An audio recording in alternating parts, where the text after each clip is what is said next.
Wito umetolewa kwa vijana humu nchini kutumia mtandao kwa njia ifayo badala ya kujiingiza katika masuala ya matusi na ulaghai. Wakizungumza katika hamasa ya vijana dhidi ya dhuluma za kijinsia mtandaoni, viongozi wa shirika la siasa Space na Agenda Kenya wamesikitishwa na hali ya vijana kutumia mtandao kutoa matusi, hususan kwa viongozi wa kisiasa na unyanyasaji wa wanasiasa wa kike mtandaoni. Monica Atieno ni afisa wa siasa Space, naye Lucy Wanja akiwa afisa wa Agenda Kenya.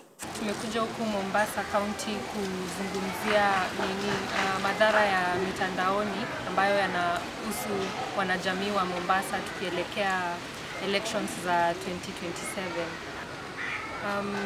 Hali ya mitandao inaenda ikirudi chini kidogo, lakini kwa mafunzo kama haya ya Trust Lab tunajaribu kusaidia vijana ili hata kama ni kuhold viongozi wao accountable, wanatumia njia ambazo hazitawaletea shida, hawatatukana viongozi mitandaoni, bali ile tu kutaka kujua kama kiongozi anapaswa kufanya kitu ni kwa nini hajaifanya, na wanafuatilia kwa njia halali. Kuweza kumonitor hizi digital threats, na among hizo threats zenye nimeweza kumonitor especially in Mombasa ni hii ya wanawake.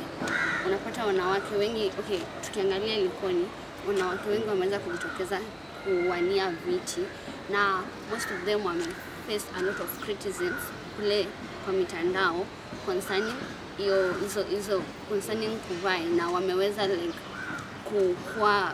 face hizo criticism based on the gender.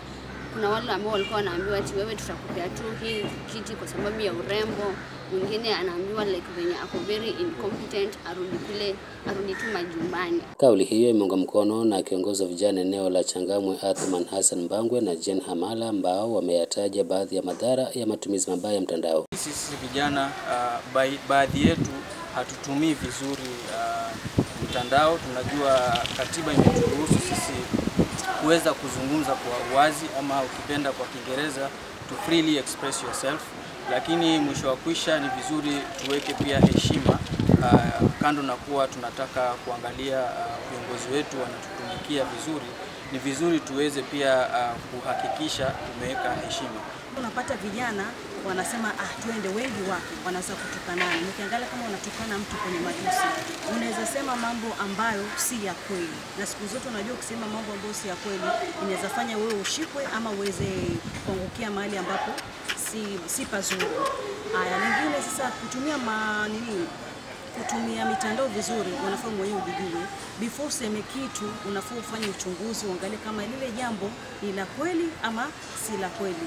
Joseph Chiwaya ni afisa katika Wizara ya Vijana na Uchumi Bunifu katika kaunti ya Mombasa, na ya Michael Nyamai akiwa afisa wa jamii eneo la Chani. Hiyo kama ministry ama kama wizara tunahusika sana na kuangalia masuala ya vile vijana wanahusishwa katika masuala ya maendeleo, masuala ya kujuzwa jinsi mitandao na zile opportunity ambazo zipo wanaweza kutumia.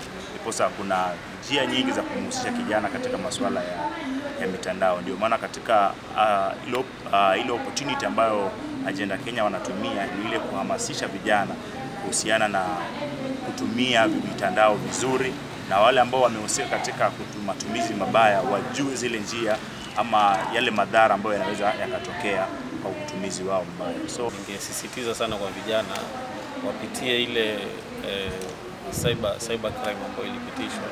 Ni vizuri waielewe vizuri, kwa sababu unapoenda kuandika chochote katika mtandao na kutuma, kuharibia mtu jina, kuchafulia mtu sifa yake, kumbuka kwamba ni kosa ambalo unaweza fikishwa mahakamani, kapitishwa katika sheria na inaweza kuhukumiwa.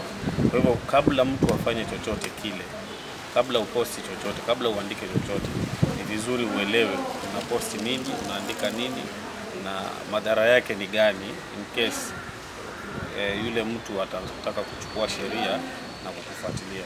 Ali Vincent, Benvin TV.